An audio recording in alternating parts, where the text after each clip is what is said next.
Hello folks, welcome into, well, what we like to call Weather Minds or whatever. I'm running solo today.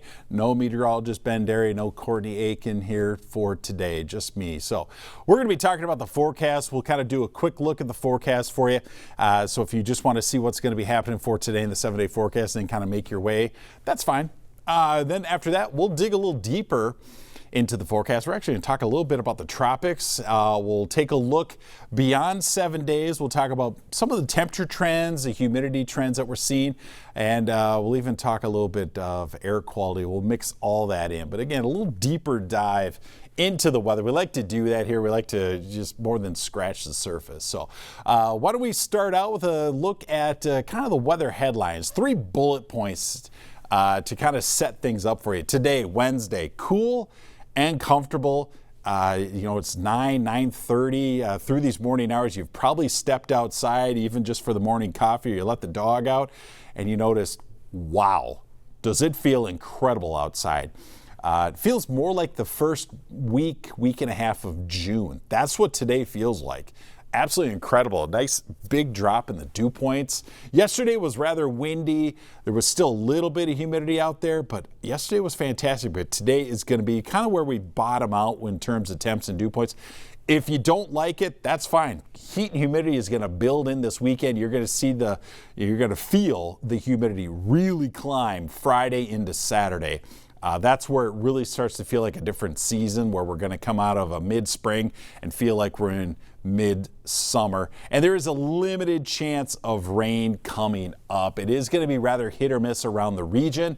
Right now, I'm kind of highlighting Saturday evening, Saturday afternoon. We're going to watch for some storms around the region that could set up for some rain chances a little closer to the metro. Still a number of days out. Still things can change, so we're just watching it. There's your almanac. Today we're forecasting a high of 79. Our morning low is 61, so below average. You don't hear us say that much this time of year. And there's a look at the records. Your record highs this time of year, very common to find them in the 1930s during the Dust Bowl.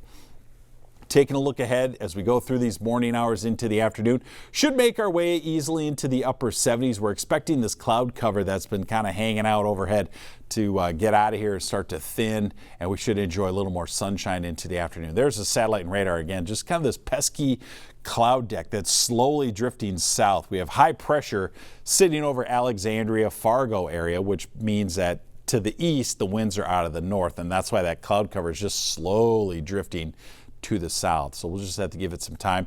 We have some cloud cover being pushed in across southwest Minnesota.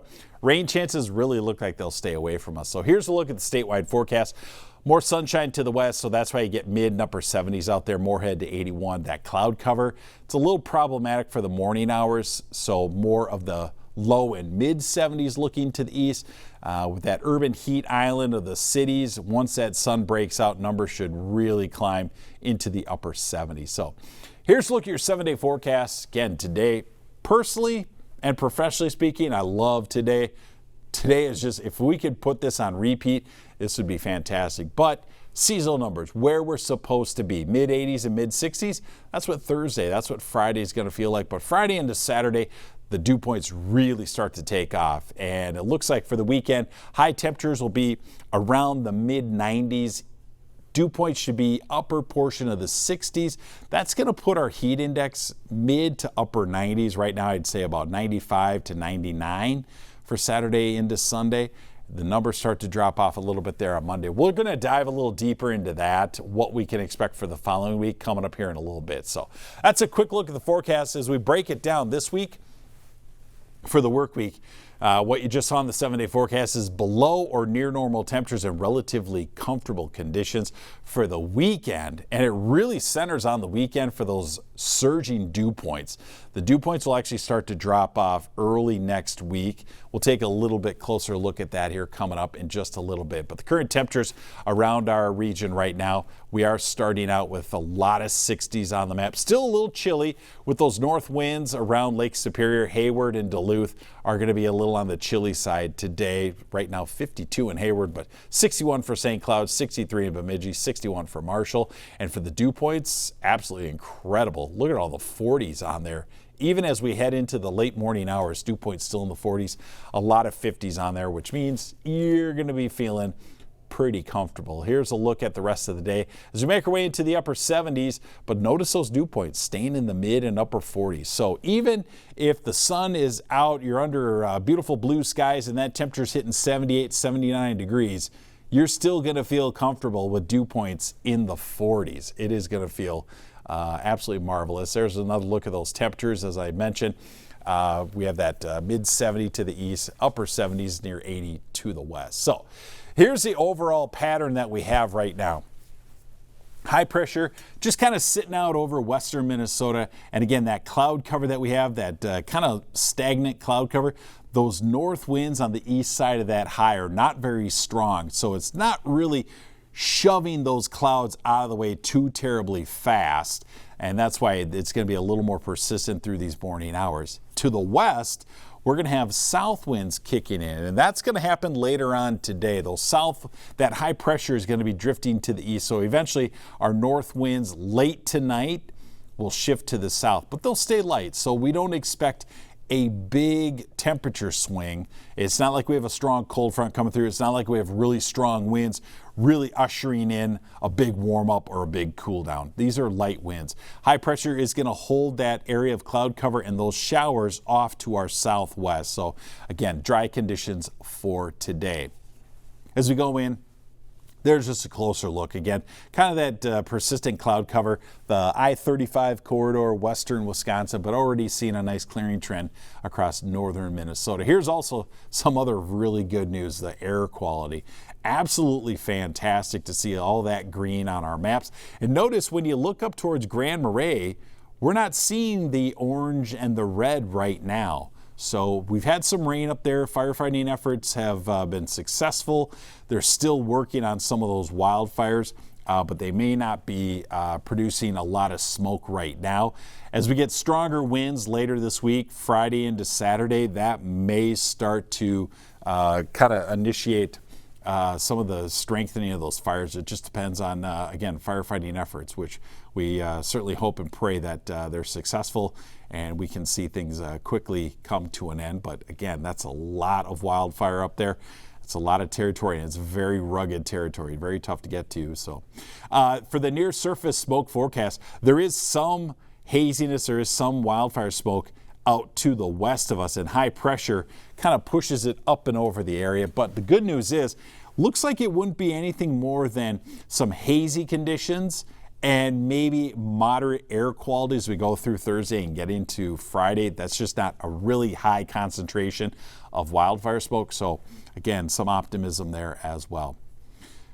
All right, we'll turn our attention now to the tropics. Here is Tropical Storm Bertha moving very slow to the west, around 5 miles an hour, and wind speeds within the storm itself 50. So it is a tropical storm. It's strong enough to be a tropical storm. It's not approaching hurricane winds anytime soon. It's certainly not there right now. This update is as of 7 a.m. And the center of the whole storm itself is actually a little bit closer to New Orleans, even though you see kind of this big red blob south of Louisiana. That's where most of the convection, the thunderstorms, the rain, that's where it's focused on. These tropical storms do not have that symmetrical look of hurricanes. This is just like the beginning stages of these storm systems. So they're not symmetric. They develop, they strengthen on one side. They're really kind of cattywampus. They're just kind of all over the place right now. The good news is with this rainfall and where the convection is, that's on the south side of the storm center. So take a look at this as we take the forecast model out further. The center of the storm itself rides along the coastline of the Gulf there. It's going to go across New Orleans or pretty close to it. But again, the heaviest rainfall is on the south side of this entire system. And notice those winds, how Thursday morning, 1 a.m., forecasting winds of 40 miles an hour, so 10 miles an hour weaker. In the afternoon hours, when we have the heat out there, when the peak heating is, still no strengthening, still forecasting winds of 40 miles an hour. And then more land interaction with landfall and everything as it moves towards Houston, then it really starts to weaken. It'll just become a big complex of rain and showers and some thunderstorms there. This is not going to be a very strong system. Here's a look at the precipitation, and this is probably the saving grace of this storm itself.